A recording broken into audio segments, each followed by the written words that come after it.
Habiendo visto la teoría o la introducción a lo que sería la teoría de asignación de polos y ceros y también un ejercicio de ejemplo, planteamos en ese último tutorial que la resolución era sencilla y se podía aplicar siempre y cuando se cumplieran ciertas condiciones. Esas condiciones hacían que existiera lo que se denomina la solución diofantina, una solución única que permite sintetizar el controlador en función a los requerimientos de la planta. Y sin más rodeos, digamos cuáles son esas condiciones que se tendrían que cumplir. Bueno, una de las primeras condiciones o la primera condición para que yo pueda aplicar el método es que mi planta GDS tenga un grado mayor en el numerador, en el denominador al numerador. Es decir, que mi planta tiene que ser estrictamente propia. Mayor grado en el denominador que en el numerador. Si cumple esa condición de que sea estrictamente propia, podemos seguir adelante y decir, ok, mi planta lo cumple. ¿Cómo deberá ser entonces mi controlador KDS? Mi controlador KDS deberá ser bipropio y de grado mínimo. ¿Qué significa que sea bipropio? Que el grado del denominador tiene que ser igual al grado del numerador. Eso en un PD, en un PI, en un PID lo podemos llegar a lograr, ¿sí? De la forma que habíamos visto en el ejemplo. ¿Y qué significa que sea de grado mínimo? Significa que tiene que tener el menor grado posible comparándolo con el grado de la planta N. Entonces, si mi sistema no me aporta, o mi controlador no me va a aportar un polo en el origen, ojo, esto es muy importante, el controlador, no me importa la planta, si el controlador no me aporta un polo en el origen, ahí el grado del denominador del controlador debería ser el grado de la planta, que es n, menos 1, es decir, un grado menor al de la planta. Ahora, cuando el controlador sí me va a aportar un polo en el origen, porque el sistema necesita que tenga un polo en el origen para aumentar el tipo, por ejemplo, para mejorar el error en régimen permanente.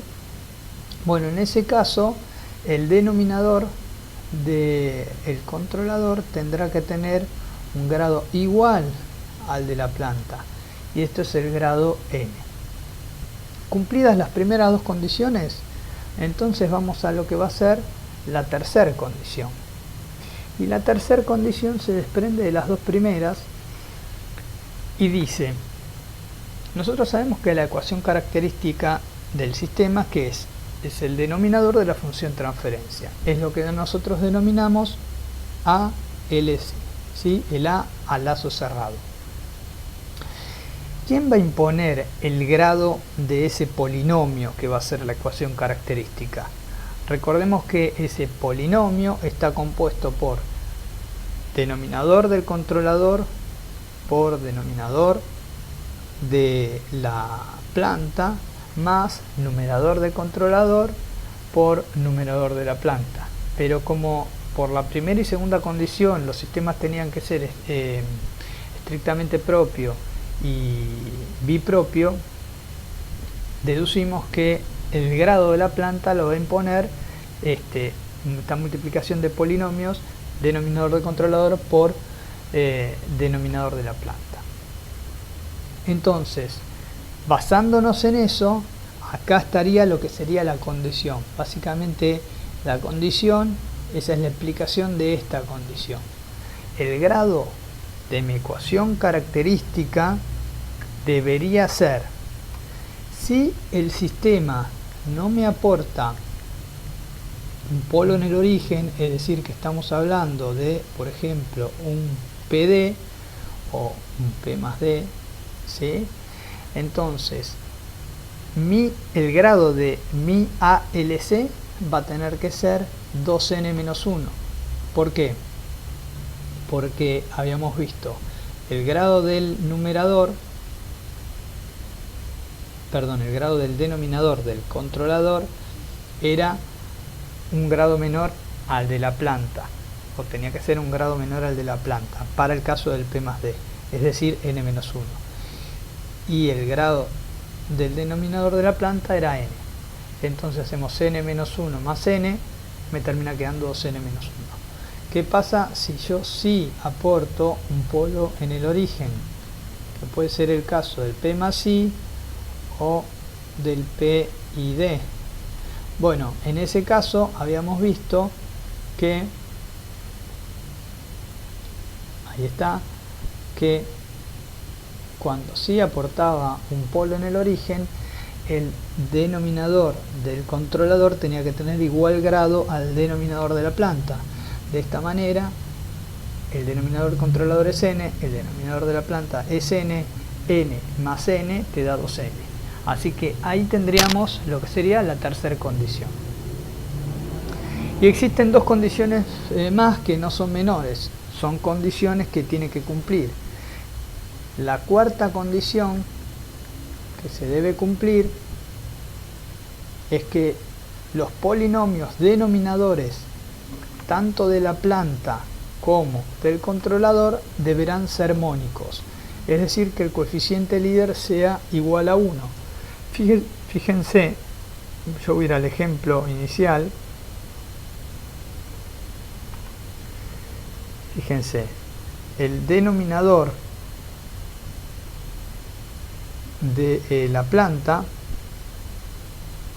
en este caso, era s por s más 1, es decir, que el denominador de la ecuación característica me terminaba quedando también en 1. Fíjense que acá pasa lo mismo, el denominador del controlador también es 1, ¿sí? Cuando yo multiplico polinomios con coeficientes, el primer coeficiente, polinomios mónicos, que es decir, el primer coeficiente es igual a 1, lo que voy a tener como resultante es que el coeficiente líder del polinomio resultante, que en este caso es la ecuación característica, también sea igual a 1. Y si vamos a lo que fue la resolución del ejercicio, bueno, en este caso ya lo había borrado, pero el valor de 1 terminaba siendo 1, ¿sí? Y esto no era para nada caprichoso. Bueno, esa sería la cuarta condición, y la quinta y última condición, que es esta que tenemos acá, es que los polinomios del numerador y el denominador sean coprimos, es decir, que no se pueden cancelar entre ellos. Si yo cumplo estas cuatro condiciones,